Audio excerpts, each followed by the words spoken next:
The television flickered in the dim living room of apartment 3B, casting blue shadows across Lily Morgan's small face as she pressed her nose against the cold window glass.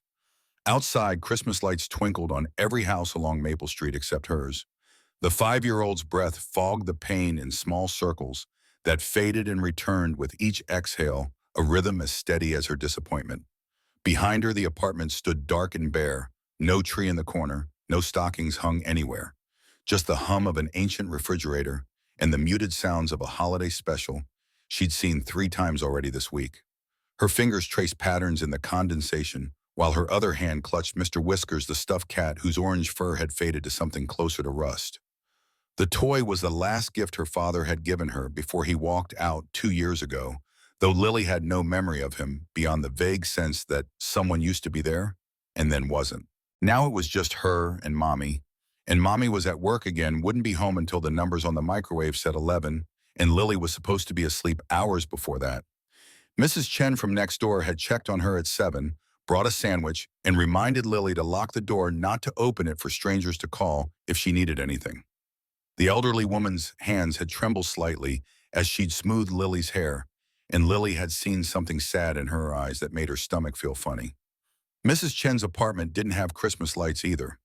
The commercial break filled the screen with images of children squealing as they tore through wrapping paper, parents laughing in matching pajamas, a golden retriever wearing reindeer antlers. Lily's throat felt tight. She'd been good this year.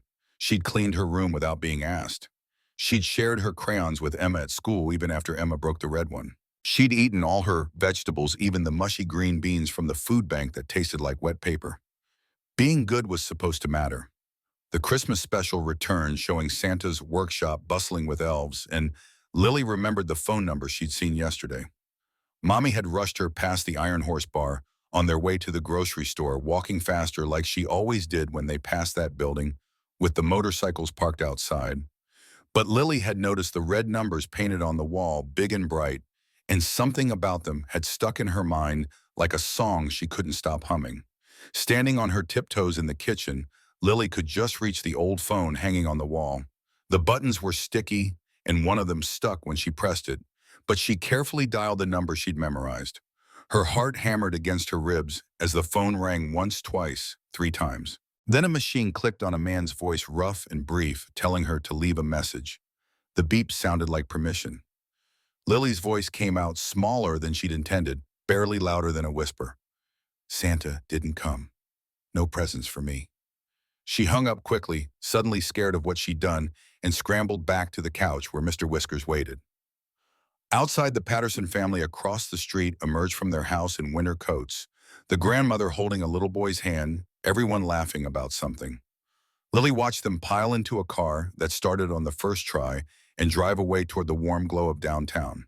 She pulled her knees to her chest, wrapped her arms around them, and tried very hard not to cry because Mommy said crying didn't fix things and Lily needed to be brave. The apartment felt colder than before. A draft snuck under the front door, making the cheap curtains flutter. Lily pulled the throw blanket from the couch arm and wrapped it around her shoulders. But it didn't help the cold that seemed to come from somewhere inside her chest. The kind of cold that had nothing to do with temperature and everything to do with being 5 years old and alone, and wondering if maybe Santa had forgotten her address, or worse, if Santa had decided she wasn't worth remembering at all. Sarah Morgan had been 23 when she married David Morgan in a courthouse ceremony that cost $47 and felt like the beginning of something hopeful. He'd been charming in that careless way some men are promising her the world, while delivering nothing but excuses and empty bottles. She'd worked 2 jobs to keep them afloat while he cycled through positions at gas stations and warehouses, always getting fired for showing up late or not showing up at all. When Lily was born in March of 2019, Sarah had believed motherhood would change him, that their daughter would be the anchor he needed to stop drifting. She'd been catastrophically wrong. One morning in August of 2020, Sarah woke to find David's side of the bed empty and cold, his clothes gone from the closet, his wallet and keys vanished from the counter. The note he'd left contained 8 words that would replay in her mind for years. I can't do this. I'm sorry. Sarah, no explanation, no forwarding address, no child support, just absence where presence should have been, and a 14-month-old daughter who would grow up asking questions Sarah couldn't answer. The years that followed had been a grinding exercise in survival. Murphy's Diner paid $8 an hour plus tips that rarely broke $20 a shift. The apartment at Pine Ridge Complex cost $850 a month, which meant Sarah worked 6 days a week, often double shifts, leaving Lily with Mrs. Chen alone with strict instructions and a phone number to call in emergencies. Sarah told herself this was temporary, that she'd find that things would improve. But somehow 3 years had passed and nothing had improved at all. December of 2023 arrived with the cruelty of perfect timing. The electric bill hit $287 because the ancient heater ran constantly and the insulation was non-existent. The car needed $450 in repairs to pass inspection, and without a car, Sarah couldn't get to work. She was already 2 months behind on rent, the delay fees stacking up like accusation. Her landlord, Roger Bellamy, had started leaving increasingly aggressive voicemails about the $1,700 she owed his voice, dripping with the particular menace of a man who enjoyed having power over the desperate. Sarah's checking account held $73.42. That was the sum total of her financial stability, the thin barrier between housed and homeless. She'd applied for assistance programs, but the waiting list stretched months, and the requirements felt designed to exclude everyone who actually needed help. Her parents had died in a car accident in 2017, leaving her without family safety net. Her sister had moved to Seattle and stopped returning calls after Sarah asked to borrow money one too many times. The shame of it crushed her some nights when Lily was finally asleep and Sarah could allow herself to feel the full weight of her failure. She'd stand in the dark kitchen, staring at the pile of bills she couldn't pay, the empty cupboards she couldn't fill, the Christmas she couldn't provide, and wonder how much longer she could keep pretending everything would work out. Child Protective Services terrified her more than anything. One wrong move, one complaint from a concerned neighbor or teacher, and they could decide she was unfit. They could take Lily. That fear drove her harder than hunger or exhaustion ever could. She hadn't bought Lily new clothes since September. The coat her daughter wore to school was too small, the sleeves ending above her wrists, the zipper broken and held together with a safety pin. Lily's shoes had a hole near the toe that Sarah had covered with duct tape, hoping none of the other kids would notice. The school lunch account was $45 overdrawn, which meant Lily ate whatever the cafeteria provided to students with negative balances, usually a cheese sandwich and an apple, while other children got hot meals. Sarah skipped meals herself most days, telling Lily she'd eaten at work, watching her daughter carefully to make sure she finished every bite on her plate. Pride was the only thing Sarah had left that felt like it belonged to her. She refused charity, rejected offers of help from well-meaning church ladies, insisted she could handle things herself. Accepting help felt like admitting defeat, like confirming what she suspected people whispered behind her back, that she was failing, that she couldn't provide, that her daughter deserved better. So she worked herself to exhaustion and told no one how bad things really were, keeping up the performance of competence, even as everything crumbled around her. Jake Harrison had been born in Portland, Oregon in 1981 to parents who should never have had children. His father drank himself mean every night, fists flying at whatever was closest when the rage took over. His mother lasted until Jake was 6 before she walked out without a backward glance, leaving him alone with a man who saw him as both burden and target. The foster care system swallowed Jake when he was 8 after a teacher noticed bruises that couldn't be explained away.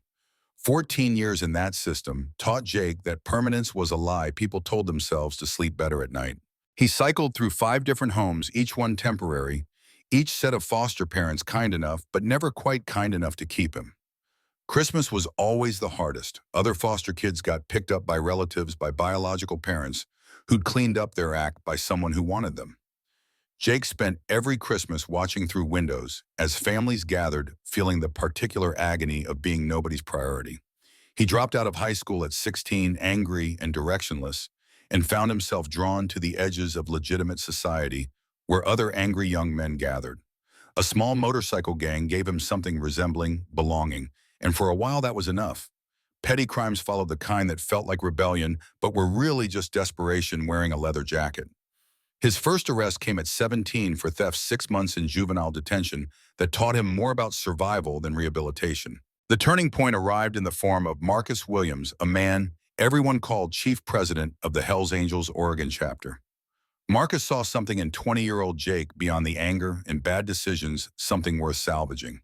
He taught Jake about engines, about the difference between brotherhood and gang mentality, about building something instead of just burning it down. Jake earned his patch at 21, worked his way up, learned mechanics and business, and eventually opened Iron Horse Garage in 2007. Now 42, Jake ran a successful business and had the respect of his chapter, but the success felt hollow when he went home alone every night to the apartment above his garage. He tried relationships over the years, but never let anyone close enough to matter. The walls he'd built in childhood had calcified into permanent architecture, keeping everyone at a safe distance where they couldn't hurt him. He told himself he preferred solitude, that connection was overrated, that he'd made peace with being alone. But peace and resignation were different things, and Jake knew which one he was living with. The bar closed at 11:30 on Thursday night, December 21st. Mickey, the bartender, who'd worked for the chapter for 15 years, moved through his closing routine with practiced efficiency, wiping down surfaces and stacking chairs upside down on tables. Jake sat at his usual spot at the end of the bar, nursing his third beer of the night, exhaustion settling into his bones from a long day of rebuilding a transmission on a Harley that should have been junked years ago. The bar itself was exactly what someone would expect from a Hells Angels establishment: dark wood dim lighting, motorcycle memorabilia covering the walls, the smell of beer and motor oil permanently embedded in everything. But it was clean and the drinks were honest, and the trouble that occasionally found its way through the doors got handled quickly and with minimal damage. Jake liked the predictability of it, the routine that required nothing from him emotionally. Mickey hit the button on the old answering machine behind the bar, checking for messages from liquor distributors or members who'd called with questions. The first two messages were standard business. The third message made Mickey pause, his hand hovering over the machine. A child's voice, thin and scared and heartbreakingly small, whispered from the speaker, "Santa didn't come, no presents for me." The message ended with a soft click. Jake's beer bottle stopped halfway to his mouth. His entire body went rigid, muscles locking as the words replayed in his mind. Mickey looked over at him, eyebrows raised in question, but Jake couldn't speak. Something had punched through his chest and squeezed his lungs until breathing required conscious effort. The voice triggered memories Jake had spent decades burying. Christmas morning, 1980, 8 years old in his third foster home, sitting on a donated mattress in a room he shared with two other kids who had somewhere else to be that day. The foster parents had tried, given him a small present wrapped in newspaper, but their real kids got the good gifts, and Jake got the message loud and clear: "You're temporary, you don't matter, nobody's coming for you." He'd sat at the window that morning, watching snow fall, wondering what he'd done wrong to end up so completely alone. The ache of that memory had never fully faded, just gotten buried under years in anger and the determination to never need anyone badly enough to be disappointed again. Now this unknown child's voice had excavated all of it in 3 seconds. His hands shook slightly as he set the beer down. "Play it again." Mickey rewound the message. The small voice filled the bar once more, each word landing like a physical blow. "Santa didn't come. No presents for me." Jake's throat constricted. Behind his eyes, pressure built that might have been tears if he ever let himself cry, but he didn't. Hadn't in 20 years, wouldn't start now. "One more time." The third listening didn't make it easier. Jake's knuckles had gone white where they gripped the bar edge. Every wall he'd built, every defense mechanism that kept him safe and isolated, developed cracks under the weight of that child's sadness. Someone out there in Pine Ridge was experiencing the exact loneliness that had defined his childhood, and this time Jake wasn't powerless. This time he could do something. His voice came out rougher than usual, gravel over broken glass. "Where's the call from?" Mickey checked the caller ID display, squinting at the faded numbers. "Morgan Residence, 47 Maple Street, Pine Ridge Apartments." Jake stood abruptly, the bar stool scraping against the floor. He pulled on his leather jacket with the Hells Angels patch across the back, movements sharp and purposeful. Mickey watched him with the expression of someone who'd seen Jake in various moods over the years, but rarely this particular combination of anger and determination. "You good, brother?"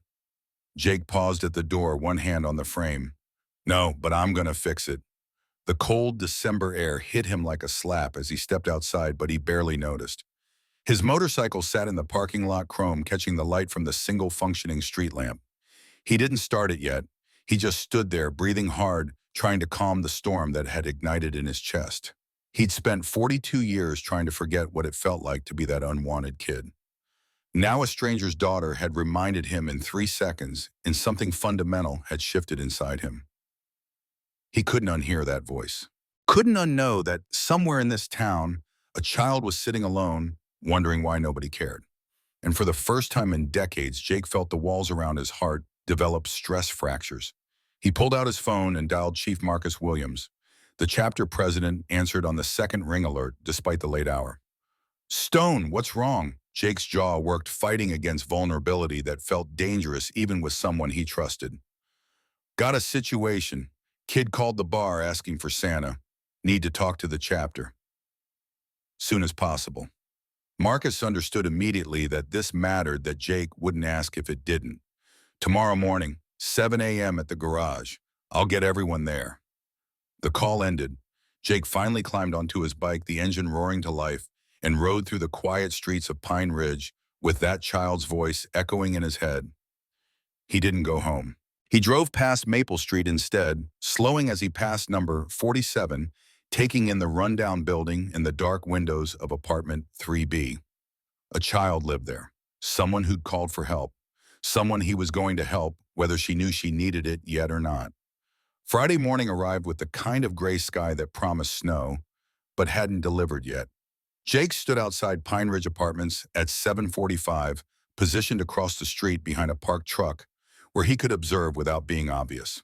The building was 3 stories of peeling paint and sagging gutters, the kind of place landlords purchase cheap and maintain never. A rusted playground sat in what might have once been a courtyard, swings hanging motionless in the cold air. At 7:50, the door to apartment 3B opened and a small figure emerged. The girl couldn't have been more than 5, wearing a coat that was too small and shoes held together with tape. She carried a faded backpack and walked with the careful steps of a child used to navigating the world alone. An elderly Asian woman appeared from the next apartment, checking on her briefly before both waited at the curb. Jake's chest tightened watching her. This was the voice from the phone message. This tiny person standing in the cold breath, visible in small clouds, waiting for a school bus that would take her somewhere warm for a few hours before depositing her back in this place that looked like it could collapse from neglect. The school bus arrived at 8, yellow and loud, and Jake watched the girl climb aboard, taking a seat alone near the front. He waited 30 minutes after the bus left, then approached the apartment manager's office. The man behind the desk was exactly the type Jake expected, middle-aged, overweight eyes that assessed value in everything they landed on. A nameplate identified him as Roger Bellamy. Jake leaned against the door frame, arms crossed, letting his size and leather vest do most of the talking before he opened his mouth. "Got a question about one of your tenants, Sarah Morgan, Unit 3B. Roger's eyes narrowed with suspicion and interest. "You a relative, boyfriend?" Jake ignored the questions. "She current on rent." A slow smile spread across Roger's face, the kind that came from having power over someone else's misery. "That's between me and my tenant. But since you're asking, let's just say Miss Morgan and I have some financial discussions pending." The implication was clear. Sarah was behind, probably significantly, and Roger enjoyed that fact. Jake's hands curled into fists he kept carefully controlled. Violence wouldn't help here much, as he wanted to break this man's teeth. He needed information, not assault charges. "How much does she owe?" Roger leaned back in his chair, assessing whether to answer. 2 months' rent plus late fees. $2,100. Due January 5th or she's out. And between you and me, friend, she ain't coming up with that kind of money. Something cold settled in Jake's stomach. This wasn't just about Christmas presents anymore. This was about a mother and daughter facing eviction in the middle of winter, about a little girl who'd called asking for Santa, not knowing her problems were much bigger than missing toys. The stakes had just escalated from fun to catastrophic. Jake straightened from the doorframe. "She pays by January 5th, you got no grounds to evict." Roger shrugged. "Sure, if she pays, but she won't. And come January 6th, I got a list of people willing to pay market rate for that unit." Winter's a great time to turn over tenants. Desperate people don't negotiate. The casual cruelty of it hit Jake like a physical thing. He wanted to grab this man by his collar and explain exactly what happened to people who preyed on single mothers, but years in the club had taught him that immediate satisfaction often led to long-term problems. Better to fix the situation than to assault the symptom of it. He turned to leave, then paused. You touch her or her kid inappropriately, you even think about it, and there won't be enough of you left to identify. Roger's face went pale. Jake didn't wait for a response. He walked out into the December cold mind, already moving through possibilities. $2,100 wasn't an impossible amount for the chapter to raise. But Roger was right about one thing, even if they covered January. What about February, March? This woman was drowning, and throwing her a rope for 1 month just delayed the inevitable. He spent the afternoon following Sarah's routine from a distance. She left for Murphy's Diner at 5:45, driving a car that coughed black smoke and barely started.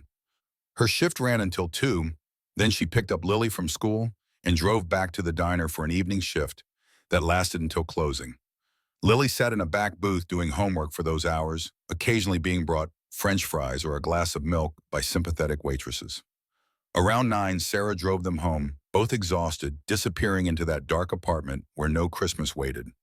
Jake's phone buzzed with a message from Chief Marcus.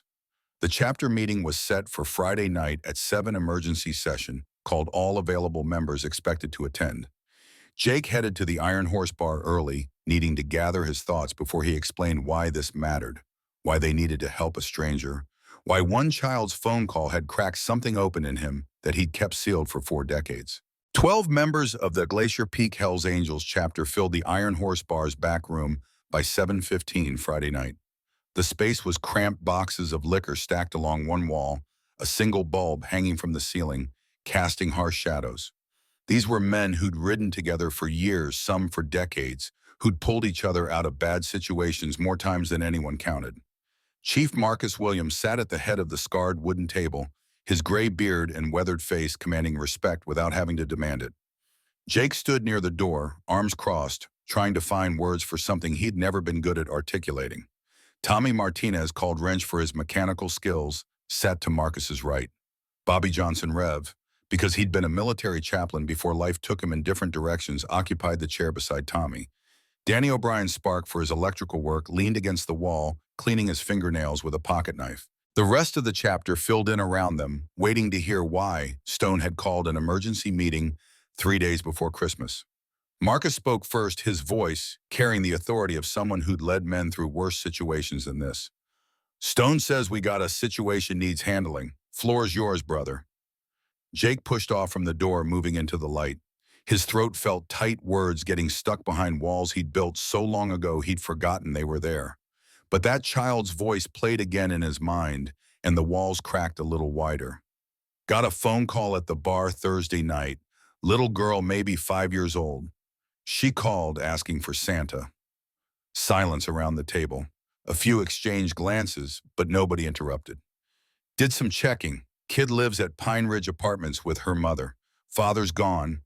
Mother works doubles at Murphy's trying to make rent. They're 2 months behind, facing eviction January 5th. $2,100 owed. Tommy leaned forward, elbows on the table. What are you proposing? Jake's hands curled and uncurled at his sides. Kid called asking for help. Can't ignore that. Thinking we cover Christmas for her, get some presents, toys, whatever kids her age need. And we cover the rent. Keep them from getting thrown out in January. Rev rubbed his beard, considering. That's generous, brother. But what happens in February when she can't pay again? We gonna subsidize her rent indefinitely. The question Jake had been avoiding since he'd learned the full situation. He didn't have a good answer. All he had was the certainty that doing nothing wasn't an option, that letting this family drown because the solution wasn't perfect would make him the same as every adult who'd failed him as a kid. His voice came out harder than intended. Then we figure out February when February comes. Right now, we make sure that little girl has a Christmas and a home to wake up in. Rest of it we'll handle as it comes. Marcus studied him with eyes that missed nothing. The chapter president had known Jake since he was 20 years old, had seen him angry and broken and slowly rebuilt, had watched him build walls and never quite tear them down. Now something in Jake's face must have told Marcus, This mattered in ways Jake couldn't articulate because he nodded slowly. How much we talk in total resins and rent? Jake had run the numbers in his head a dozen times. 2,100 for rent, figure 500 for presents, clothes, whatever she needs. 2,600 total. Marcus looked around the table at the assembled members. 12 of us here. Comes to just over 200 each. Anyone got a problem with that? The responses came quickly. Tommy pulled out his wallet immediately. Rev nodded. Danny stopped cleaning his nails and sat up straighter. Around the table, hands reached for pockets, heads nodded agreement. In under 2 minutes, the decision was made. $2,600 to help a stranger because one of their brothers asked, because that's what brotherhood meant, because a child had called for help and they could answer. Something loosened in Jake's chest that he hadn't realized was wound so tight. He'd expected support, but hadn't dared hope for this kind of immediate solidarity. Chief Marcus pulled a lockbox from under the table where the chapter kept emergency funds and started counting out bills. We do this anonymous. No names, no expectation of payback. Just Santa's helpers. Tommy leaned back in his chair. When we delivering Christmas Eve, Jake nodded. Late, after the kids asleep. Don't want to spook them. Rev's expression turned serious. Brother, you sure about the mother? If she's proud, she might not accept help. Might see it as charity. Take offense. The concern was valid. Jake had considered it. He remembered Roger's comment about Sarah having discussions with him about rent, the implication that she'd been trying to negotiate, scrambling for solutions. Pride could make people do stupid things, refuse help they desperately needed because accepting it felt like failure. Then we make it clear it's for the kid, not her. Hard to refuse Christmas for your daughter. The planning continued for another hour. Tommy volunteered to coordinate toy shopping, hit the discount stores tomorrow, find age-appropriate gifts. Bobby offered to write a note to include with the cash, something that made clear this was a gift with no strings attached. Danny suggested leaving it all on the porch Christmas Eve around midnight when everyone would be asleep, quick and quiet, so there was no confrontation or awkward conversation. Jake stood listening to his brothers plan an act of kindness for a family they'd never met and felt something shift inside him that he didn't have words for. For so long, his relationship with the chapter had been about loyalty and brotherhood in the abstract. Now it was becoming something more concrete, something purposeful beyond their own survival. They were using their strength to protect instead of intimidate, their resources to build instead of destroy. As the meeting broke up and members filed out into the December night, Chief Marcus pulled Jake aside. The older man's hand landed heavy on his shoulder. This means something to you beyond just helping a kid.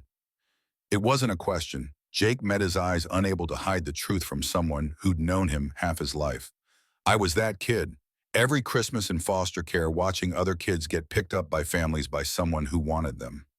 Nobody ever came for me. Marcus squeezed his shoulder. You're doing right by her brother. More than that, you're doing right by the kid you were. Jake nodded, not trusting himself to speak. Marcus released him and headed out, leaving Jake alone in the back room with boxes of liquor and the ghost of a 5-year-old boy who'd grown up into a 42-year-old man, still carrying wounds that hadn't quite healed. Maybe helping this little girl wouldn't fix what was broken in him. Maybe nothing could.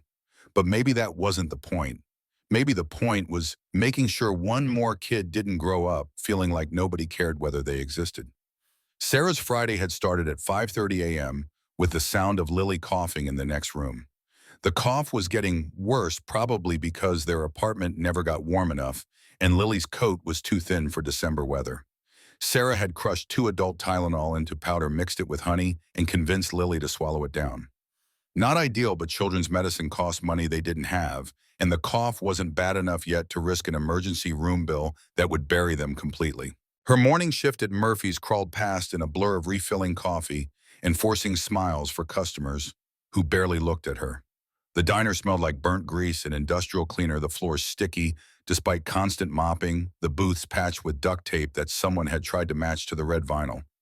Frank Murphy, the owner, was in his 60s and sympathetic enough, but running a failing business that couldn't afford to pay his employees fairly. Sarah dropped a plate around 11:15, the ceramic shattering on the tile floor, in a crash that made every head turn. Frank appeared from the kitchen, took in the mess, and subtracted $8 from her paycheck for the replacement. She wanted to argue that waitresses shouldn't be charged for accidents, that $8 was half her tips for the morning, that she was already drowning, and he was adding weights. Instead, she swallowed the protest, grabbed the broom, and cleaned up the pieces while customers complained about the wait for their food. Her lunch break found her sitting in the diner's bathroom stall calculator app open on her phone running numbers that wouldn't work no matter how many times she tried. $73 in checking. This week's paycheck would be $287 after taxes minus the $8 for the plate. Electric bill due Monday, $287. That left $73 for everything else: rent, car payment, groceries. Lily's lunch account gassed to get to work. The math was impossible. She'd applied for assistance programs in November, filled out forms that asked intrusive questions about her finances and her life choices, and why she couldn't just manage better. The state programs had 6-month waiting lists. The church programs were already overextended. The food bank gave her pasta and canned vegetables once a month, and she was grateful, but gratitude didn't stretch far enough to cover rent. Roger Bellamy's latest voicemail had included words like legal action and sheriff's notice and January 5th deadline. Sarah knew what came after eviction, a mark on her record that would make renting anywhere else nearly impossible, living in her car, if the car even kept running, losing Lily to Child Protective Services because homeless mothers didn't get to keep their children. The fear of that scenario drove her through shifts when exhaustion made her stumble, kept her from breaking down when the pressure felt unbearable. After her lunch break, Patricia Hendricks settled into Sarah's section. The woman was in her mid-50s, expensively dressed, and made a point of complaining about everything from the coffee temperature to the placement of her silverware. Her breakfast order came with multiple substitutions and special requests that tied up the kitchen. When Sarah delivered the food, Patricia inspected it like she was expecting contamination. "The eggs are too runny. I specifically said over hard." Sarah forced a smile that didn't reach her eyes. "I'll have them remake it right away." Patricia waved her off with a manicured hand. "Don't bother. I'll just eat around them. But really, dear, if you'd pay more attention to your customers instead of looking so miserable all the time, maybe you'd get better tips." The words landed like a slap. Sarah's face burned, but she nodded, collected the barely touched plates, and returned to the kitchen, where she allowed herself 10 seconds to breathe hard against the anger. Patricia left a $2 tip on a $47 check and departed without a backward glance, leaving Sarah to bust the table and wonder how someone could be so casually cruel. Her afternoon shift ended at 2, just in time to pick up Lily from school. The drive across town felt like navigating a minefield, the car, making concerning noises every time she accelerated. Lily climbed in with her too small coat and taped shoes, chattering about art class and a story the teacher had read. Sarah listened with half her attention, the other half calculating whether she could afford a mechanic or if the car would hold out another month. They returned to the diner where Sarah's evening shift started at 3. Lily settled into the back booth with her homework coloring between math problems, occasionally looking up to watch her mother work. Sarah brought her dinner, around 6 French fries and chicken fingers that Frank let her comp without charging. Lily ate carefully, making it last, and Sarah's heart cracked, watching her daughter stretch a simple meal into something special. At 9:45, Sarah's shift finally ended. Her feet ached in cheap shoes that needed replacing. Her back hurt from hours of carrying heavy trays. Her mind felt fuzzy from exhaustion and stress, and the constant calculation of numbers that refused to add up correctly. She counted her evening tips in the car, while Lily dozed in the passenger seat, $23.60. Combined with the morning, she'd made $41 in tips, minus the 8 for the plate. They drove home through streets decorated with lights they couldn't afford, past houses where children slept in warm beds with full stomachs, and Christmas trees, and the certainty that someone would take care of them. Sarah parked in the apartment lot and carried Lily inside, her daughter barely waking as Sarah tucked her into bed, still wearing her school clothes because pajamas needed to last between washes. Standing in the dark kitchen afterward, Sarah pulled out the stack of bills she kept in a drawer. Past due notices in red ink. A letter from Roger Bellamy outlining eviction procedures. A notice from the school about Lily's lunch account. A form letter from the electric company about service disconnection. She spread them across the counter like tarot cards predicting a bleak future, and felt the weight of them pressing down on her chest until breathing took effort. Her phone buzzed with a text from her sister in Seattle, a Christmas card in digital form, featuring her sister's perfect family in matching sweaters. The message underneath read, "Hope you are doing well.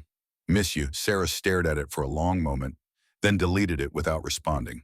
She couldn't perform wellness for someone who'd stopped helping when help got inconvenient. She sat at the kitchen table until well past midnight, running calculations on paper that never worked, searching online for assistance programs that didn't exist or had already closed applications for the year. When she finally went to bed around 1 a.m., she lay awake staring at the ceiling, listening to Lily's breathing in the next room, and tried not to think about what would happen when January 5th arrived and she still couldn't pay. Failing Lily felt worse than any physical pain she'd ever experienced, and there was no amount of hard work or determination that seemed capable of preventing it. Christmas Eve morning arrived with snow finally deciding to fall, fat flakes drifting down to coat Pine Ridge in white that would have been picturesque if it didn't make everything harder for people already struggling. Jake stood in the Iron Horse garage at 6 a.m., staring at the pile of wrapped presents Tommy had accumulated over the past 2 days. The mechanic had hit every discount store within 30 miles, returning with bags of clothes in size 5T, a thick winter coat with a hood and new shoes that would actually fit a stuffed animal dog, with floppy ears, coloring books, and a set of markers that weren't dried-out books about princesses and talking animals. The gifts sat arranged on his workbench like evidence of something he couldn't quite name. Tommy had wrapped them in paper covered with snowmen and reindeer, the tape applied generously if not skillfully. A large envelope rested on top containing $2,100 in cash, mostly 20s and 50s, pulled from chapter members' wallets in the emergency fund. Bobby had written a note on plain white paper in his careful printing for Lily and her mother. From friends who believe every child deserves Christmas magic. The rent money is not alone. Consider it a gift from Santa's helpers. You are not alone. Jake read the note 3 times, struck by how Bobby had managed to convey both help and dignity in a few sentences. The money was substantial enough to matter, but framed as gift rather than charity, an important distinction for someone with pride. Still, Jake's stomach churned with uncertainty about how Sarah would react. Would she see this as the help it was meant to be, or as interference from strangers who had no business in her life? Chief Marcus arrived at 6:30, Tommy and Rev close behind. They stood around the workbench, these large men in leather jackets surrounding packages meant for a 5-year-old girl, and the contrast wasn't lost on any of them. Danny showed up with coffee and donuts, the bakery box still warm. Nobody spoke much. This wasn't their usual territory, this careful tending to someone else's crisis. They were more accustomed to handling problems with direct action, but gentleness required different skills. Rev picked up one of the wrapped presents, turning it over in his hands. "Kid's gonna lose her mind when she sees this." Tommy nodded, loading gifts into a duffel bag. "Assuming the mom lets her keep it.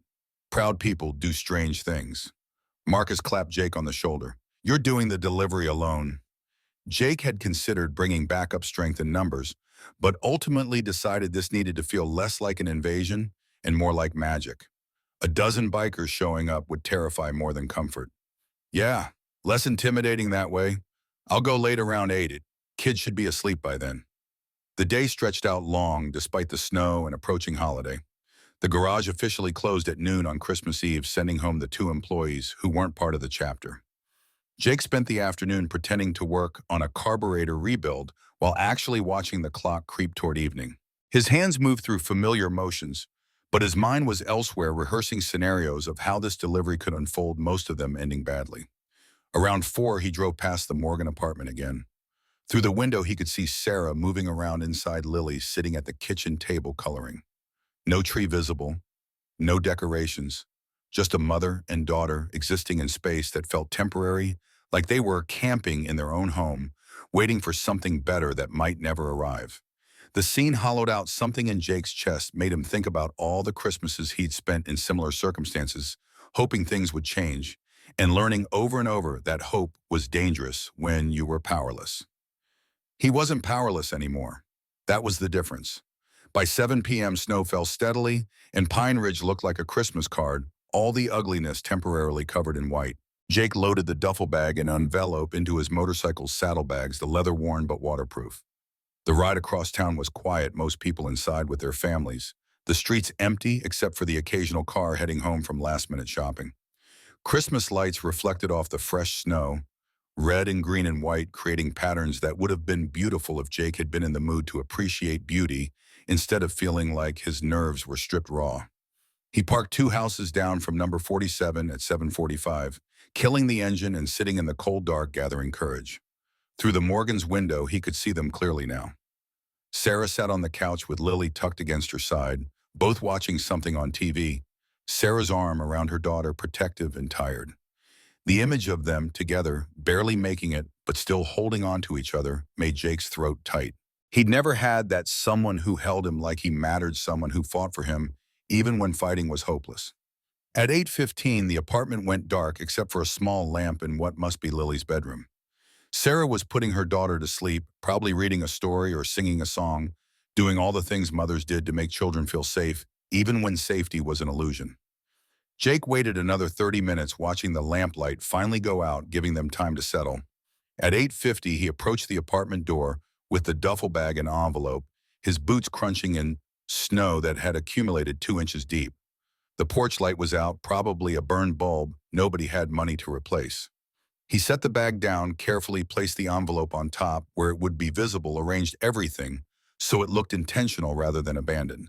His hands shook slightly as he worked, adrenaline and emotion mixing into something that made his movements clumsy. He'd just turned to leave when the door opened. Light spilled across the porch and Lily stood in the doorway wearing pajamas with faded cartoon characters, her hair messed from pillow eyes huge, as she took in the presence and the large bearded man standing on her porch. Jake froze, every muscle locking. They stared at each other, this 5-year-old girl and this 42-year-old man, neither moving, both caught in a moment neither had planned for. Lily's voice came out in a whisper that somehow carried in the cold air. "Are you Santa?" Jake's throat closed completely. He'd rehearsed explanations, if caught, prepared deflections and quick exits, but nothing had prepared him for a child looking at him with hope so naked it hurt to witness.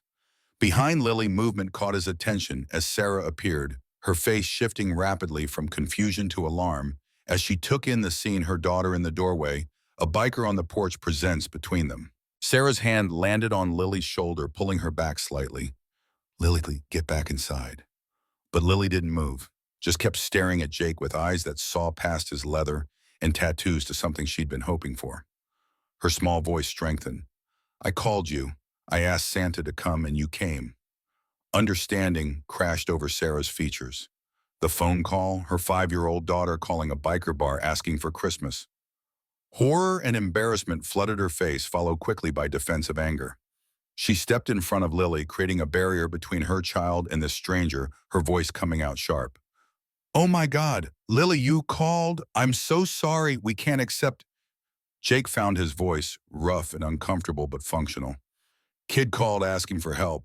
Couldn't say no to that." He gestured toward the presents and envelope, wanting to explain, but not knowing how without making it worse. "These are for you. Merry Christmas." Sarah's eyes landed on the pile of gifts, comprehension dawning about the scale of what was being offered. Her face went from pale to red, emotions warring across her expression, too fast to track. She started to refuse again, words forming about how they couldn't accept charity from strangers, but Lily interrupted with the cutting honesty only children possess. "Wait, thank you, Santa's helper." The little girl darted around her mother's legs before Sarah could stop her, running down the porch steps in bare feet to throw her arms around Jake's leg. The hug hit Jake like a physical impact. Her small arms barely reached around his calf, but the fierceness of her grip suggested she was holding on to more than just a person. She was holding on to hope, onto the belief that someone had heard her and cared enough to answer. Jake looked down at this tiny girl hugging him, at her mother, standing frozen in the doorway with tears streaming down her face, and something that had been locked tight in his chest for 4 decades finally broke open. He crouched down to Lily's level, his large frame folding to make himself less intimidating, bringing his face even with hers. His voice came out softer than he'd known he could make it. "You're welcome, little one. Be good for your mama." Lily nodded seriously, then ran back to Sarah, who caught her and held her close.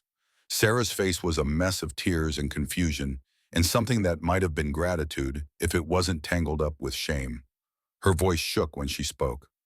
"I don't understand. Why would you do this? We're strangers. You don't know us." Jake straightened, the height difference between them suddenly pronounced. He struggled to find words for motivations he barely understood himself. Your daughter called asking for help. Sometimes that's enough. He turned to leave, unwilling to push this conversation further to force Sarah into more vulnerability than she'd already shown. But her voice followed him as he walked toward his motorcycle. Who are you? Jake paused, looked back at the mother and daughter framed in the doorway, light snow falling around them like something out of a painting. Just someone who remembers what it's like to be that kid. He started his bike, the engine roar breaking the quiet night, and rode away without looking back.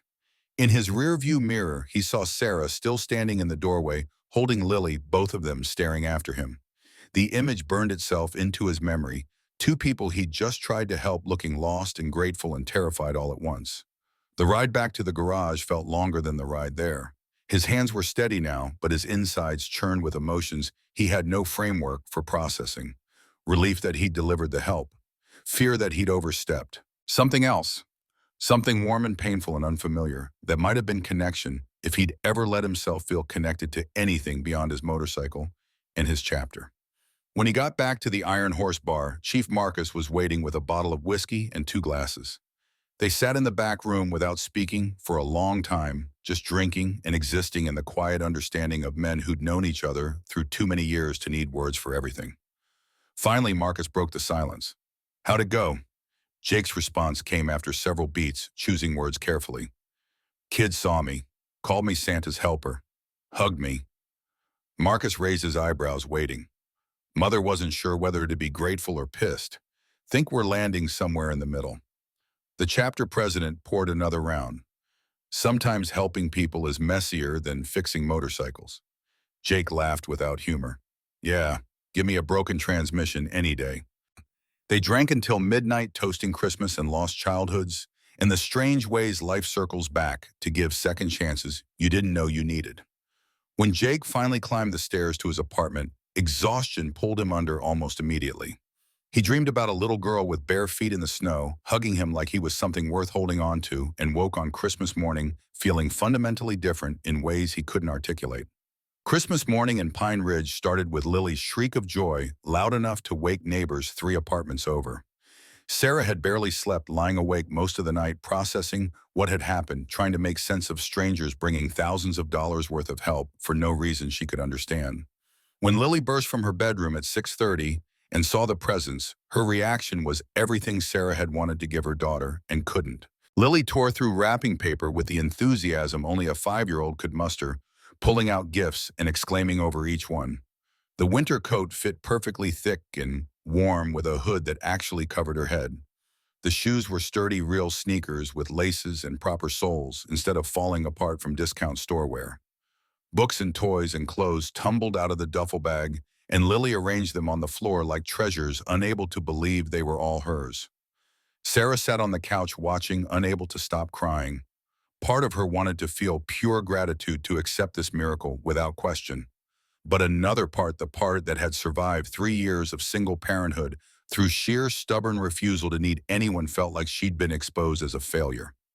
Someone had looked at her life and decided she needed rescuing. That burned even as it warmed. The envelope with the cash sat on the coffee table unopened. Sarah stared at it for 20 minutes before finally tearing it open. Her hands shaking, $2,100 in bills carefully counted and bound. The note explained it was rent money, not a loan, a gift from Santa's helpers. The words blurred as Sarah read them 3 times, trying to find the catch, the hidden expectation, the string attached to this generosity. She couldn't find one. It seemed genuine, and that terrified her more than if there had been strings, because genuine kindness from strangers meant her situation was bad enough to inspire pity from people who'd never met her. Lily appeared at her elbow, holding the stuffed dog with floppy ears. Mommy, can we name him? Sarah wiped her eyes, forced brightness into her voice. Of course, baby. What should we call him?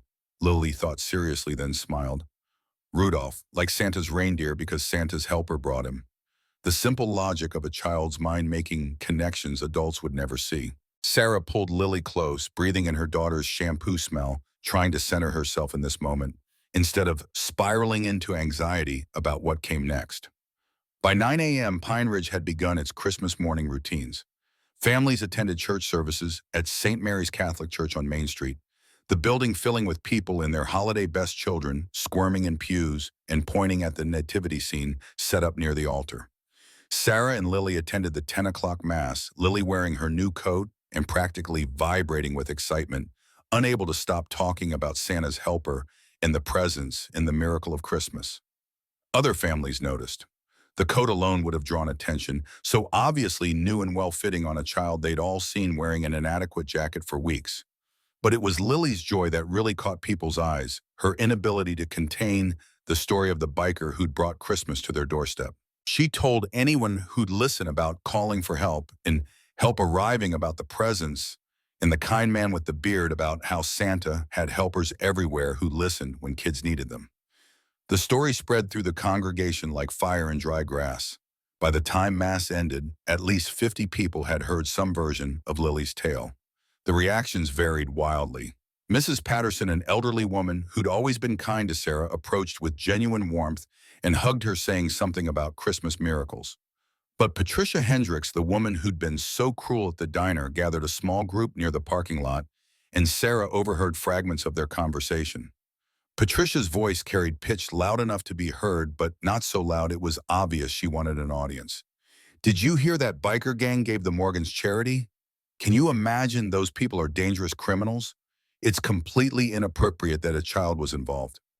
Another woman someone Sarah recognized from PTA meetings chimed in. "I heard they're drug dealers. Everyone knows the Hells Angels run illegal operations. What kind of mother accepts help from people like that?" Sarah's face burned as she guided Lily toward their car, trying to pretend she hadn't heard. But the damage was done. The whispered judgments followed her, settling into her shoulders like weight she'd never be able to shake. She'd accepted help, and now she was being judged for it, criticized for the very desperation that had made the help necessary. Harold Simmons, a retired banker who served on the town council, stood near his expensive sedan talking to a younger couple. His voice boomed with the authority of someone used to being heard. "Mark my words, those bikers don't do anything without expecting something in return. Nobody gives away thousands of dollars out of the goodness of their heart. They're grooming that family for something." The implication made Sarah feel sick. She strapped Lily into her car seat and drove home with her daughter, chattering happily about church and Christmas and all the people who'd wanted to hear about their presents, completely oblivious to the darker undercurrent of adult suspicion and judgment. Back at the apartment, Sarah made hot chocolate from packets and watched Lily play with her new toys, trying to let her daughter's happiness be enough. But the whispers at church had burrowed under her skin, made her question everything. What did Jake Harrison want? Why had he helped? Was she putting Lily in danger by accepting gifts from someone she didn't know? Someone who ran with a motorcycle club that had a reputation for violence. Her phone buzzed with a text from Maria Santos, a teacher at Lily's school who'd always been friendly. The message was brief but kind. "Heard about your Christmas miracle. Don't listen to the gossips. Good people come in all forms. Happy holidays." The text made Sarah cry again, grateful for at least one voice of support amid the judgment. She spent Christmas afternoon trying to process conflicting emotions, while Lily remained blissfully unaware that adults were already turning her Christmas miracle into something ugly. By evening, Sarah had made a decision. She needed to talk to Jake Harrison, needed to understand what he wanted, needed to either accept this help fully or return it and draw a clear boundary. The uncertainty was eating her alive, and she'd spent 3 years learning that uncertainty was more dangerous than hard truths. At least with truth, you knew where you stood. She waited until Lily was asleep, then left her with Mrs. Chen and drove to the Iron Horse Bar. The parking lot was empty except for Jake's motorcycle and one truck. The bar was closed for Christmas, but lights showed in the apartment above the garage. Sarah climbed the external metal stairs, her heart pounding, and knocked before she could lose her nerve. Jake answered after several seconds, surprise clear on his face. He'd removed his leather vest and wore just a plain black t-shirt and jeans, looking somehow younger and more vulnerable without the biker armor. They stared at each other for a long moment before Sarah found her voice. "Can I come in?" He stepped aside without speaking, and Sarah entered his apartment. It was sparse and clean, almost aggressively organized, the space of someone who owned few possessions and kept them precisely arranged. A workbench dominated one corner, covered with motorcycle parts and tools. A small kitchen occupied another corner. A couch and TV, and nothing else except a single photograph on a shelf, a younger Jake, with a group of men in leather vests, all of them laughing at something off camera. Sarah turned to face him, the words spilling out before she could organize them into something coherent. I need to understand. I need to know why you did this. Who does this? Who gives thousands of dollars to strangers? What do you want from us? Jake's expression didn't change, but something shifted in his eyes. I don't want anything. Sarah's voice rose despite her intention to stay calm. Everyone wants something. People don't just help for no reason. She pulled the envelope of cash from her purse, held it out to him. I can't accept this. I don't know you. I don't know what you expect in return. And I heard what people are saying at church about your club, being criminals about you expecting favors. Jake cut her off, his voice harder than before. What do you think I want? You think I'm some kind of predator that I helped your kids so I could get something from you? Sarah's hand holding the envelope trembled. I don't know. That's the point. I don't know anything about you except you're in a motorcycle gang and everyone in town says your people are dangerous. His jaw clenched, muscles working beneath his beard. When he spoke again, his voice had dropped low, almost gentle, despite the anger beneath it. I was that kid. The words hung between them. Sarah lowered the envelope, slightly confusion replacing some of the defensive anger. What? Jake moved to the window, staring out at the snowy night, his back to her. His shoulders looked tense enough to snap. I spent 14 years in foster care. Nobody wanted me. Every Christmas, every birthday, every family holiday, I was the kid nobody picked. I know what it feels like to be 5 years old and think you're so worthless that even Santa forgot you exist. His hands gripped the windowsill hard enough to make his knuckles white. Your daughter called my bar asking for help. That little voice on the answering machine, so scared and sad. It broke something in me I didn't know was still capable of breaking. So yeah, I helped. Because I remembered being that kid, and I'll be damned if I let another child feel that way when I have the power to change it. Silence filled the apartment. Sarah felt her defensive walls cracking under the weight of his honesty, of this glimpse into pain that clearly still ran deep despite decades of distance. Her voice came out softer. I'm sorry, I didn't know. Jake turned to face her, and his eyes held more vulnerability than she'd expected from someone who looked so intimidating. You've got nothing to be sorry for. You're a mother protecting her kid. That's what you should do, but Sarah, that money isn't about you owing me anything. It's about making sure that little girl has a home. That's it, nothing more. Sarah looked down at the envelope in her hands, at the cash that represented security for at least one more month, at the help she desperately needed, but couldn't accept without feeling like she'd failed. I can't keep this. I have to figure things out on my own. I've been doing it for 3 years and I'll keep doing it. Jake's response came sharp and immediate. And how's that working out? You're 2 months behind on rent. Your landlord's going to evict you January 5th. Where are you going to go with a 5-year-old in the middle of winter? The brutal honesty hit like a slap. Sarah's eyes burned with tears she refused to let fall. I'll figure something out. I always do. He moved closer, his size suddenly pronounced in the small space, but his voice stayed gentle. Pride don't keep you warm when you're sleeping in your car. Accepting help isn't the same as failing. It's surviving long enough to fight another day. Sarah shook her head, the tears finally spilling over. You don't understand. I've been on my own since I was 18. I raised Lily by myself after her father walked out. I've never asked anyone for help because asking for help means admitting I can't do it. And if I can't do it, what does that make me as a mother? Jake's expression softened further. It makes you human. It makes you someone dealing with a system designed to keep poor people poor. Taking help when it's offered isn't weakness. It's being smart enough to recognize when you need support. They stood facing each other, Sarah still holding the envelope like it might burn her, Jake radiating a desperate need to make her understand something she couldn't quite grasp. Finally, Sarah's voice emerged small and broken. How do I pay you back? Jake shook his head. You don't. That's the point of a gift. Sarah's legs felt unsteady. She sank onto his couch without asking permission, the envelope falling to her lap. Everything she'd been holding in for months, maybe years, threatened to flood out at once. Her voice cracked. I don't know how to do this. Accept help, I mean.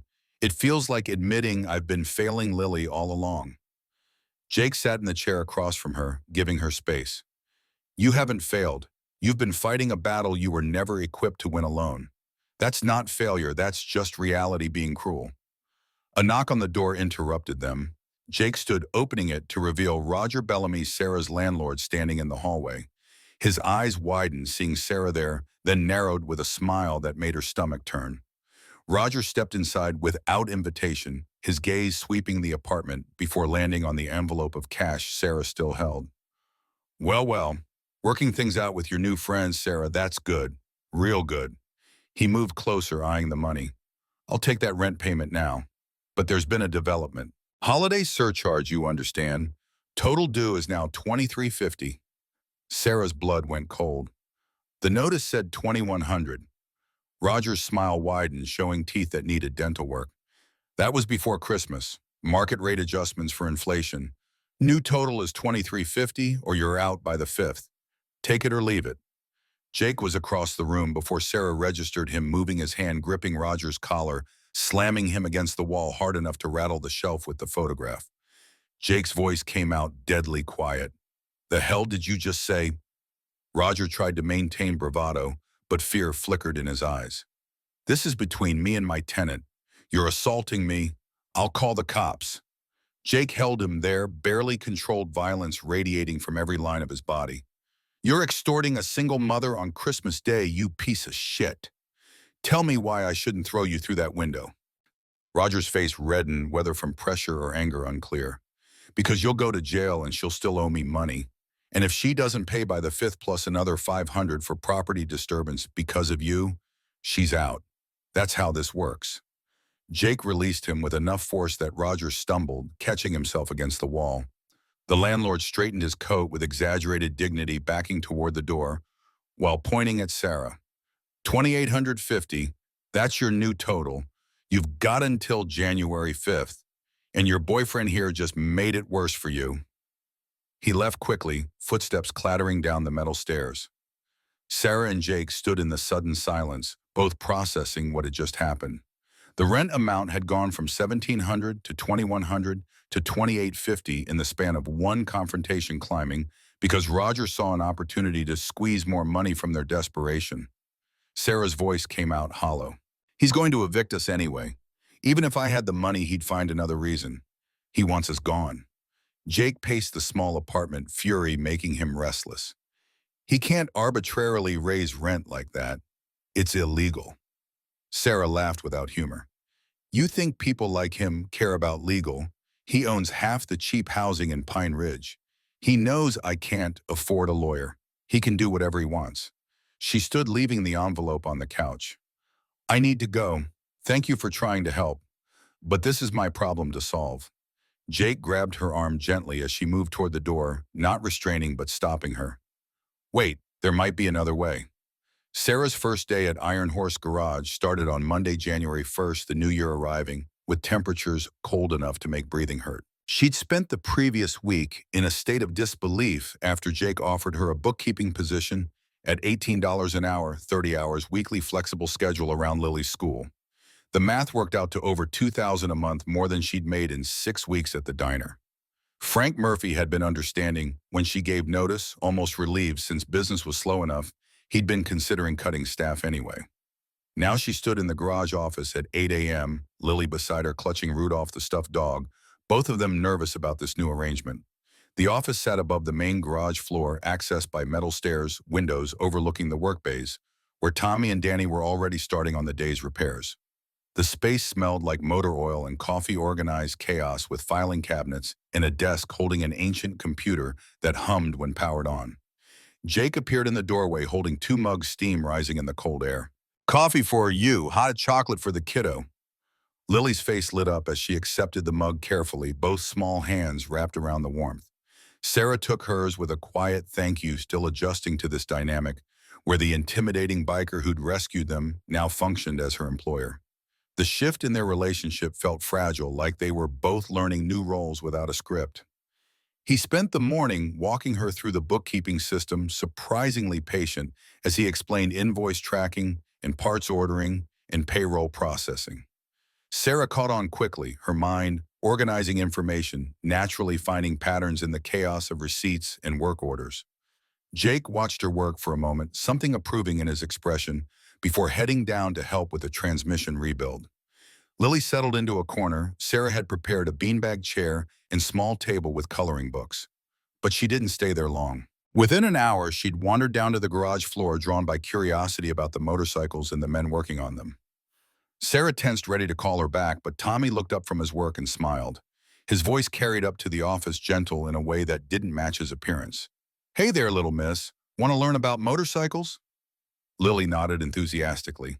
Tommy grabbed a rag, wiped his hands, and launched into an explanation about engines and pistons and how combustion worked, simplifying concepts for a 5-year-old while treating her questions seriously.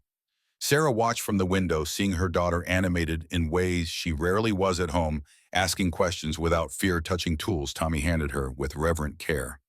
Danny joined them, showing Lily how to use a wrench, his hands guiding hers as she tightened a bolt that didn't need tightening, but gave her the experience of contributing. These large tattooed men who Pine Ridge whispered were dangerous criminals were teaching her daughter with more patience than some teachers had shown, and Sarah felt something shift in her understanding of people and reputations and the gap between appearance and reality. Lunch arrived via pizza delivery, Jake ordering enough for everyone without asking if Sarah wanted to chip in. They ate in the office, Lily chattering about everything she'd learned, words tumbling over each other in excitement. Jake listened with half his attention on a work order, occasionally nodding or asking questions that showed he was tracking her monologue despite appearing distracted. Sarah watched him interact with Lily, noting the careful way he modulated his voice around her daughter, how he never talked down to her, but adjusted his vocabulary to her level. This wasn't someone practiced in dealing with children. This was someone trying hard and succeeding through sheer determination to get it right. The afternoon passed quickly. Sarah processed invoices and updated customer files, finding satisfaction in organizing chaos into systems that made sense. Her first paycheck wouldn't come for 2 weeks, but knowing it was coming, knowing she had steady income at a wage that might actually cover expenses, loosened something in her chest that had been clenched tight for years. At 3 p.m., she collected Lily and drove to pick up a few groceries, the first time in months she'd shopped without calculating every item's cost against her remaining balance. She still shopped carefully, old habits too ingrained to break immediately, but the panic was gone. The certainty that one unexpected expense would destroy everything had been replaced with something resembling stability. Fragile, but real. That evening, after putting Lily to bed, Sarah sat at her kitchen table with a stack of bills and her phone calculator. For the first time in 3 years, the numbers actually worked. Rent with Jake's help covered, electric bill manageable, car payment possible, groceries budgeted. The revelation that she might survive, that Lily might grow up in an apartment instead of a shelter, hit Sarah with enough force that she started crying in relief, finally finding an outlet after months of being suppressed beneath survival mode. She'd spent so long believing she had to do everything alone that accepting help felt like betraying some fundamental principle. But Jake's words from Christmas night echoed in her mind. Accepting help isn't the same as failing. It's surviving long enough to fight another day. Maybe he was right. Maybe strength wasn't refusing help, but being brave enough to accept it when offered. The first 3 weeks of January established patterns that began feeling like normal life instead of crisis management. Sarah worked mornings while Lily was at school, picked her up at 3, brought her back to the garage for the afternoon. Lily did homework at the small table in the office, occasionally wandering down to watch the mechanics work, asking questions that made the men laugh or think or both. Jake taught her about tools, the names and functions of wrenches and sockets and screwdrivers. Tommy showed her engine components, letting her hold spark plugs and gaskets while explaining what they did. Danny let her help organize the parts shelves, teaching her to read labels and match numbers. She was learning more about mechanics at 5 years old than most adults knew, absorbing information like only children can when something captures their interest. Sarah watched these interactions through the office window, still processing the strangeness of her daughter being raised partially by Hell's Angels. But Lily thrived in ways that made Sarah's concerns feel small. Her daughter laughed more, spoke more confidently, carried herself with less of the defeated posture poverty had been teaching her. The garage had become something safe, a place where people were kind and expectations were clear, and nobody judged her for needing help. Jake remained careful around Sarah, maintaining professional distance that felt deliberate. He didn't crowd her space or make inappropriate comments or expect anything beyond the work she provided. But Sarah noticed things anyway, how he always made sure she and Lily ate lunch, how he'd fixed her car's check engine light without charging labor, how he positioned himself between them and customers who got aggressive, a silent protection she'd never had before. Something was growing between them that neither acknowledged awareness, humming beneath every interaction. Sarah would look up from invoices to find him watching her with an expression she couldn't quite read. He'd reach past her to grab something from a shelf, and the proximity would make her breath catch. Small moments that meant nothing individually, but accumulated into something undeniable. The second week of February brought Mrs. Henderson's parent-teacher conference. Sarah sat across from Lily's teacher in the small classroom after hours preparing for bad news, because good news never required conferences. But Mrs. Henderson smiled warmly as she opened Lily's file. Her voice carried genuine pleasure. "I wanted to tell you that Lily's doing remarkably better. She's more engaged in class, participating in discussions, making friends. Her reading level has jumped 2 grades in the past month." Sarah blinked, processing. Better, she was struggling. Mrs. Henderson's smile faltered slightly. "Well, yes, before Christmas, Lily was withdrawn, often seemed tired, had trouble focusing. I was concerned about her home situation, but hesitated to contact CPS without more evidence of neglect." The casual mention of CPS made Sarah's stomach drop despite the positive context. Mrs. Henderson continued, oblivious to Sarah's reaction. "But whatever changed in your circumstances, it's working. She's a different child now. Keep doing what you're doing." Sarah left the conference feeling the complicated mix of pride and shame that defined her relationship with success. Lily was thriving, which was everything Sarah wanted, but only because strangers had intervened when Sarah couldn't provide what her daughter needed. The wound to her pride still ached, even as she celebrated Lily's progress. At church the following Sunday, Father Thomas O'Brien pulled Sarah aside after Mass. The elderly priest's kind face held something serious as he guided her to a quiet corner of the parish hall. His voice dropped low, concern evident. "Sarah, I've been hearing things around town. Some of the more vocal parishioners are expressing concern about your association with the Hells Angels. I wanted you to know there's talk of organizing opposition." Sarah's heart sank. "Opposition to what?" Father Thomas sighed. "Harold Simmons and Patricia Hendricks are forming what they're calling the Pine Ridge Family Values Coalition. Their stated goal is protecting the town from dangerous elements, but really they're targeting the Iron Horse Garage specifically. There's talk of business license challenges, zoning complaints, anything to make trouble." He placed a gentle hand on her arm. "I'm telling you because these people can be vicious when they decide someone doesn't belong. And they're using your situation, suggesting that you've been somehow corrupted or coerced. It's nonsense, but gossip spreads faster than truth." Sarah felt heat rise to her face, anger mixing with humiliation. "What am I supposed to do?"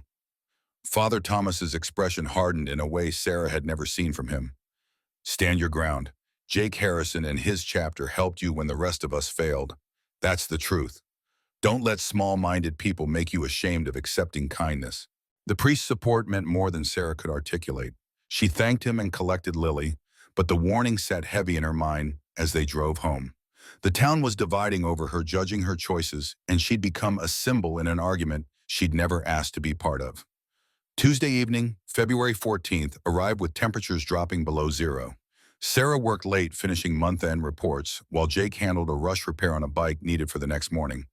Lily had fallen asleep on the office couch around 7, wrapped in a blanket Jake kept specifically for that purpose. Sarah checked on her periodically while working, each time feeling gratitude that her daughter could sleep safely while she worked instead of being left alone in their apartment. Around 8:30, Sarah's phone rang. Mrs. Chen's number. Anxiety spiked immediately because the elderly woman never called this late unless something was wrong. Miss Chen's voice came through, shaking and coughing. "Sarah, I'm so sorry to bother, but there's smoke. Fire alarm going off. I got out, but I think it's bad." Sarah's blood went cold. "Where? What's on fire?" Mrs. Chen's response came between coughs.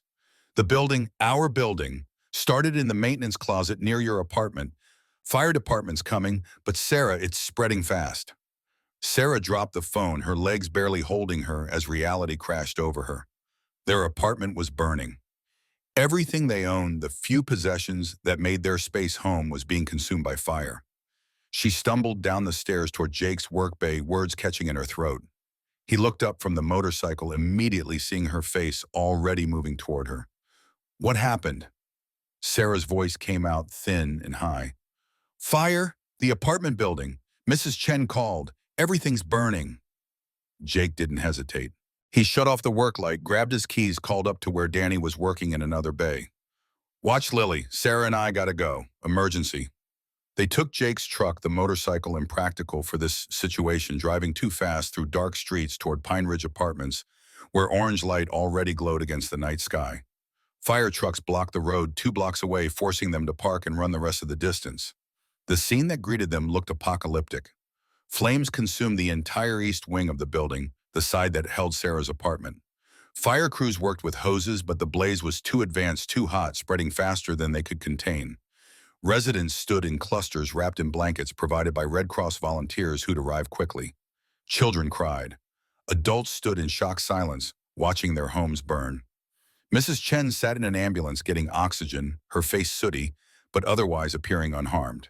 Sarah ran toward the fire marshal, a stern-faced man named Captain Torres, who was coordinating the response. My apartment 3B, I need to get inside. My daughter's things. Torres caught her shoulders firmly, but not roughly. Ma'am, you can't go in there, the structure's compromised. East wing's completely engulfed. I'm sorry, but anything in that section is gone. The words hit Sarah like physical blows. Gone. Everything gone. Lily's new toys from Christmas, the stuffed dog, she loved the winter coat that actually fit the few photographs Sarah had managed to save from her marriage, her mother's necklace gone. All of it consumed by flames that turned 3 years of careful survival into ash in less than an hour. Jake's hand landed on her shoulder, steady and grounding. She turned into him without thinking, pressing her face against his chest, and his arms came around her, immediately holding her while she shook. Around them, families wept and firefighters shouted and the flames roared, but Sarah heard nothing except the sound of everything she'd fought to build collapsing. Captain Torres spent the next hour investigating, his team moving through the scene with practiced efficiency once the fire was controlled enough to allow entry. Sarah and Jake waited with the other displaced residents, both wrapped in shock blankets, despite not having been inside during the fire. When Torres finally approached them, his expression was grim. His voice carried the weight of bad news delivered too many times. Fire started in the maintenance closet using accelerant. This was arson, deliberate and planned. Sarah's breath stopped. Someone set this fire on purpose. Torres nodded. We found evidence of gasoline. Building security footage shows a vehicle in the parking lot around the time the fire started. We're working with police to identify the driver. Jake's arm around Sarah tightened, his other hand curling into a fist. His voice came out carefully controlled. What kind of vehicle? Torres checked his notes. White pickup truck. Can't see the plates clearly, but we're working on it. Jake's entire body went rigid. Sarah felt it, the sudden tension that radiated violence barely contained. She looked up at him, saw murder in his eyes, and understood he'd made a connection she hadn't. What? Jake, what is it? His voice came through clenched teeth. Roger Bellamy drives a white pickup. The implications settled over them like ice water. Roger, who'd been threatening eviction, who'd tried to extort more money, who'd been furious after Jake grabbed him, had potentially burned down the building rather than wait for legal eviction. 20 families displaced, children, traumatized possessions, destroyed, all because one man couldn't handle losing control over his tenants. Captain Torres was already on his radio calling the information to someone at the police station. Within 30 minutes, officers arrived to take statements.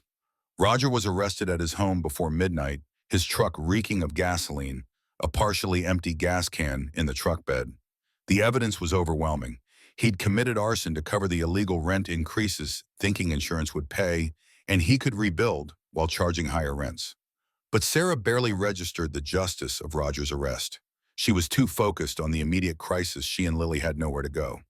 The Red Cross shelter was setting up cots at the community center for displaced residents, but the idea of taking Lily there, of sleeping in a room full of strangers with no privacy or stability, made Sarah want to scream. Jake's voice cut through her spiraling panic. You're staying with me. Sarah started to protest to insist they couldn't impose, but he cut her off. Not up for debate. I've got a spare bedroom. Lily needs stability. Come on. Too exhausted to argue, Sarah let him guide her back to the truck. They collected Lily from the garage, Danny having kept her entertained with stories, and not mentioning the emergency, just saying Mommy was helping with something important. Lily barely woke as Jake carried her to his apartment, above the garage, her head resting on his shoulder with the trust only children have for people who've proven themselves safe. Jake settled Lily into his bedroom, the only proper bed in the apartment, while he'd take the couch. Sarah stood in the doorway, watching him tuck blankets around her sleeping daughter with surprising gentleness for someone his size. When he straightened, they were suddenly close in the small space, both exhausted and overwhelmed, and held together by threads that felt ready to snap. Sarah's voice came out barely above a whisper. I don't know how to keep accepting help from you. Jake's response was equally quiet. Then stop thinking of it as accepting help and start thinking of it as family, taking care of family. The word family hung between them, loaded with meaning neither was ready to fully examine. Sarah felt tears threatening again, the third or fourth breakdown of the night, and Jake seemed to understand. He guided her out of the bedroom, gave her clean towels and one of his t-shirts to sleep in, showed her where everything was with minimal words, because words felt too heavy right now. Sarah lay on the couch long after Jake had retreated to the spare room, staring at the ceiling, processing the fact that her entire life had just been reset to zero again. No apartment, no possessions, no stability. Just her daughter sleeping in a stranger's bed and the knowledge that tomorrow she'd have to figure out how to rebuild from ashes. But Jake's words echoed family taking care of family. And despite everything, despite the fear and exhaustion and uncertainty, Sarah felt something she hadn't felt in years. Safe. The news of the fire spread through Pine Ridge faster than the flames had spread through the building. By dawn Wednesday, the story had evolved through the gossip machine. 20 families displaced, arson. Confirmed landlord arrested, Hell's Angels involved somehow. The last part was technically true since Sarah worked for Jake, but the whispers twisted it into something darker, suggesting the bikers had connections to the fire, that this was retaliation for something that respectable people needed to be concerned. Harold Simmons convened an emergency town council meeting for Thursday evening. The official topic was public safety and housing crisis response. But everyone knew the real agenda, using the fire as ammunition against the Iron Horse garage. Sarah heard about the meeting from Maria Santos, who called Wednesday afternoon with a warning. Maria's voice carried a frustration. Harold's trying to paint this as evidence that the biker club is dangerous for Pine Ridge, He's completely ignoring that Roger Bellamy was arrested, that the Hells Angels had nothing to do with the fire. He's just using this tragedy as an excuse to go after people he doesn't like. Sarah felt anger rising beneath her exhaustion.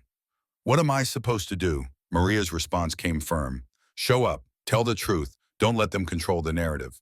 Thursday evening arrived too quickly. Sarah dressed carefully in clothes borrowed from Maria, since everything she owned had burned trying to look respectable and failing because trauma wore too openly on her face. Jake picked her up at 6:30, Chief Marcus and several other chapter members meeting them at Town Hall. The building was packed, over 200 people crammed into a space meant for half that standing room only along the back wall. Harold Simmons sat at the council table looking smug, Patricia Hendricks beside him, both of them radiating the certainty of people who'd never faced real consequences. Sarah found a seat near the front, Jake standing behind her with his brothers, their presence drawing stares and whispers.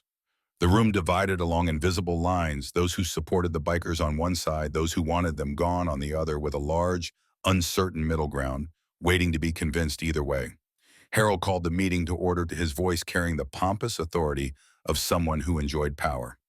We're here to discuss recent events and their implications for Pine Ridge's safety and values. The fire at Pine Ridge Apartments displaced 20 families and put children at risk. While Roger Bellamy has been arrested, we must examine the broader context.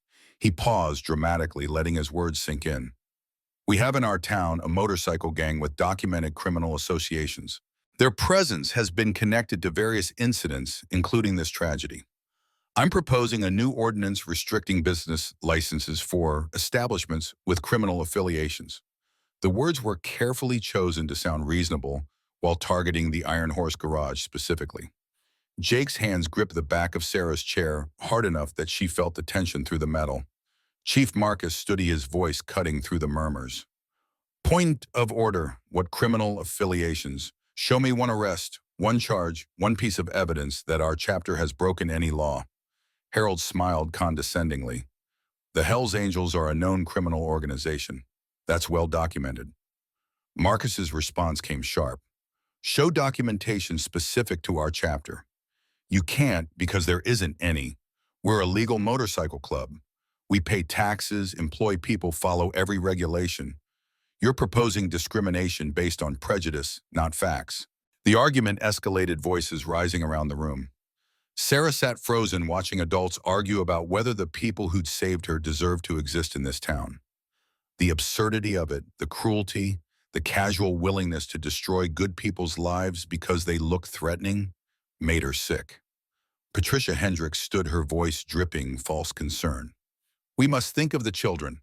Is it appropriate for young people to be exposed to this lifestyle? I've heard that Sarah Morgan's daughter spends significant time at the garage. Is that safe? Should child services investigate? The direct attack on Sarah and Lily snapped something inside her. She stood before she'd consciously decided to speak, her voice shaking with fury. You want to talk about protecting children? Where were you when I was working 16-hour days trying to feed my daughter? Where were you when her school lunch account was negative and she was eating cheese sandwiches while other kids got hot meals? Where were you when we were about to be evicted and freeze on the streets? Her voice grew stronger, anger burning through fear. Jake Harrison and his club helped us when nobody else did. They gave my daughter Christmas when I couldn't. They gave me a job that pays enough to survive. They gave us a place to stay when our home burned down. You want to judge them for how they look, for what you assume about them based on prejudice, but I've seen who they really are, and they're better people than most of you.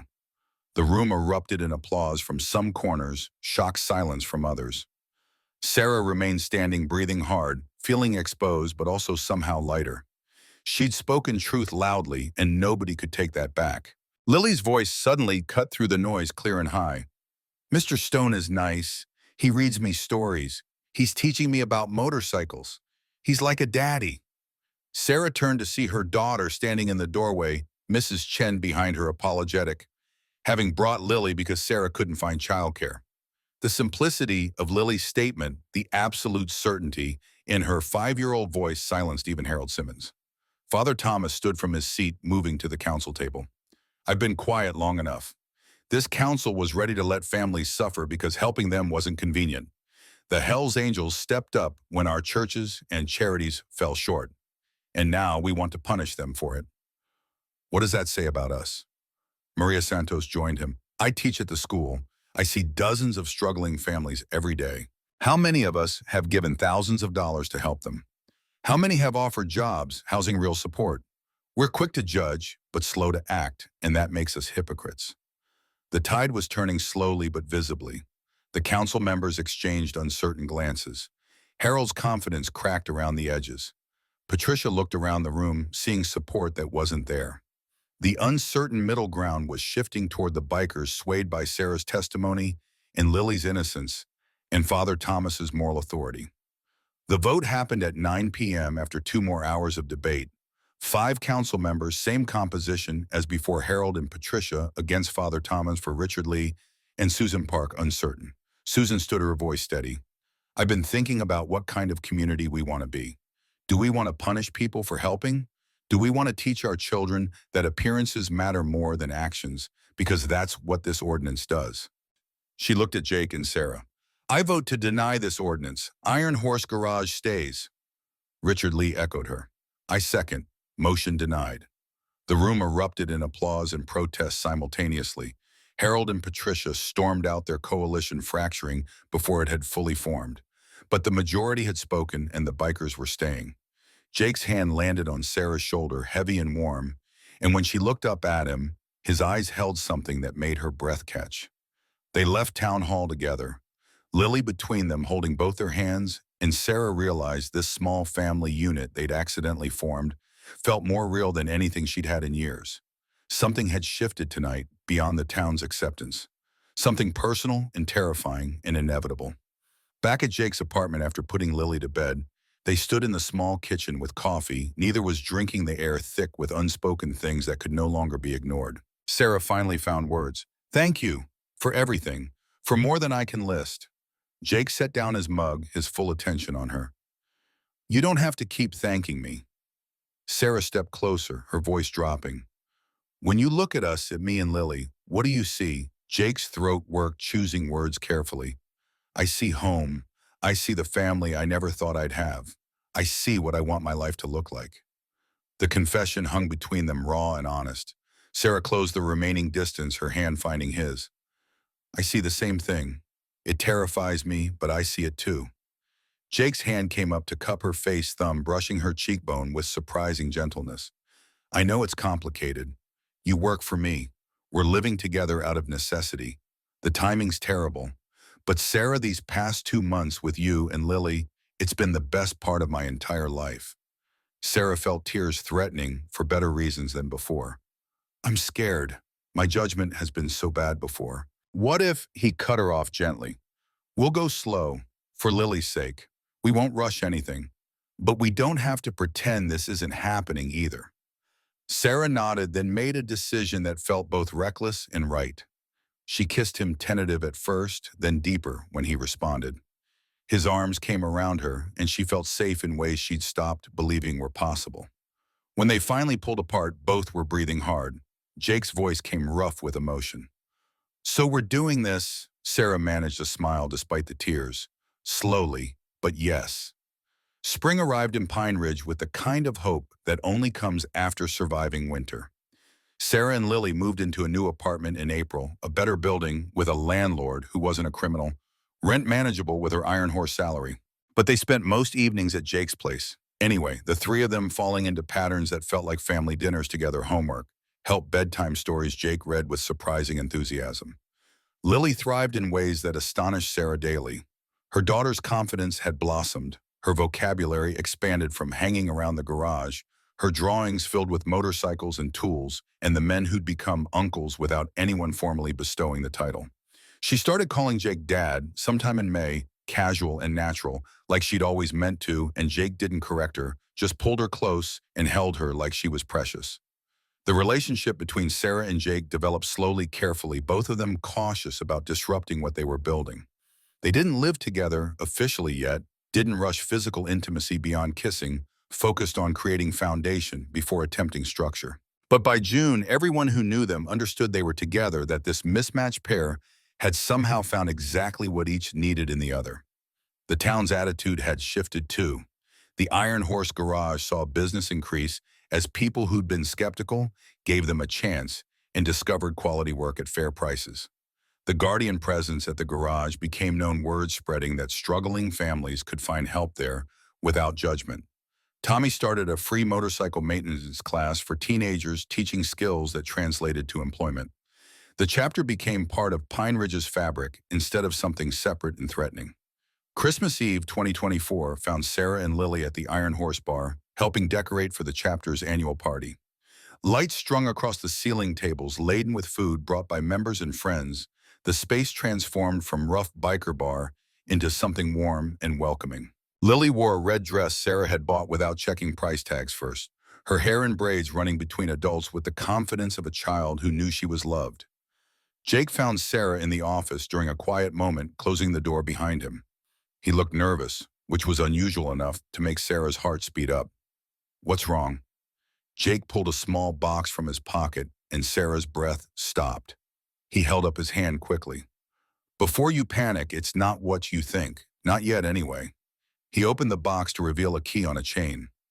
Key to my apartment. Thought maybe you and Lily might want to move in officially. Make it a real home instead of this complicated situation where you're there half the time anyway. Sarah's eyes filled with tears, the good kind that came from overwhelming happiness instead of despair. Jake Harrison, are you asking me to move in with you? His slight smile appeared, the one he saved for her and Lily. I am, no pressure. Take your time thinking about it, but I'm ready whenever you are. Sarah didn't need time.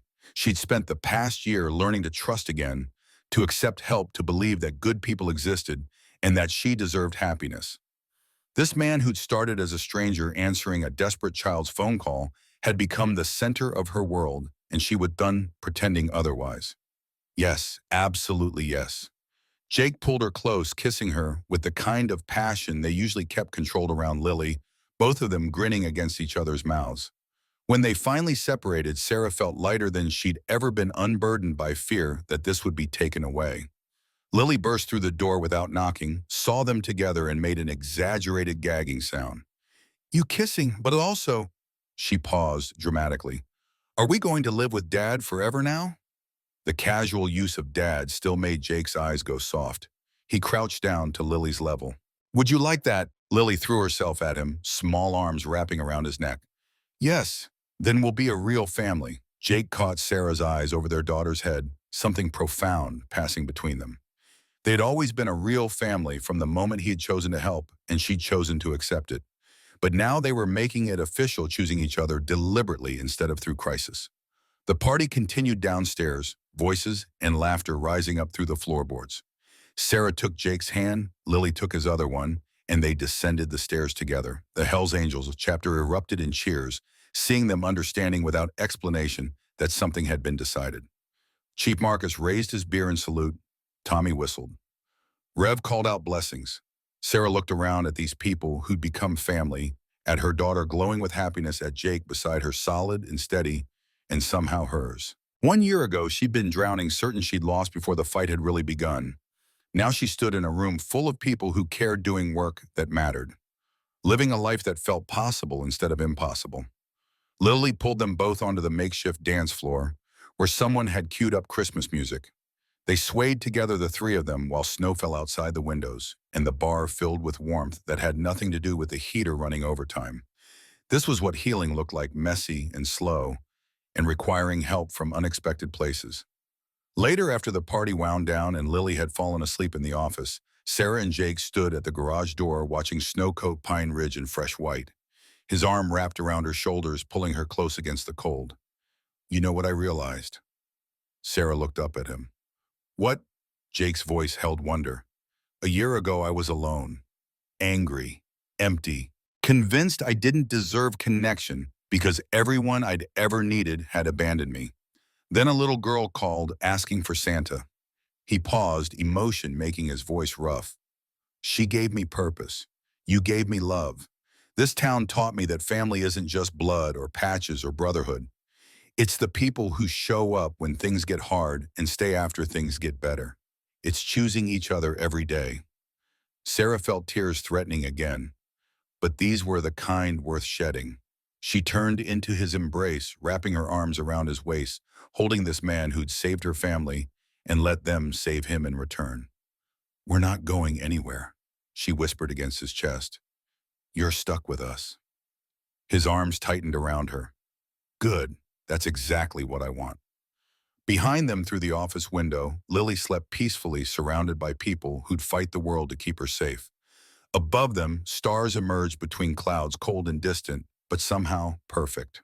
And around them, Pine Ridge settled into Christmas peace, a town that had learned the hard way that sometimes the people who look most dangerous are the ones who show up when everyone else has stopped looking. Morning would bring new challenges because life never stopped being complicated. But tonight, standing in the garage doorway, with snow falling and Lily safe and Sarah in his arms, Jake Harrison understood what he'd been searching for his entire life. Home wasn't a place, it was the people who chose to stand beside you in the darkness, who held your hand through the fire, who believed you were worth fighting for, even when you'd stopped believing it yourself. A year ago, a scared little girl had called asking for Santa. Today, she had a father who would move mountains to keep her safe, a mother who'd learned that accepting help wasn't weakness, and a family built not on blood, but on choice and courage, and the stubborn refusal to let each other face the world alone. That was the real Christmas miracle, not the presents or the money or the dramatic rescue. It was three broken people finding each other and discovering that together they weren't broken anymore. They were home.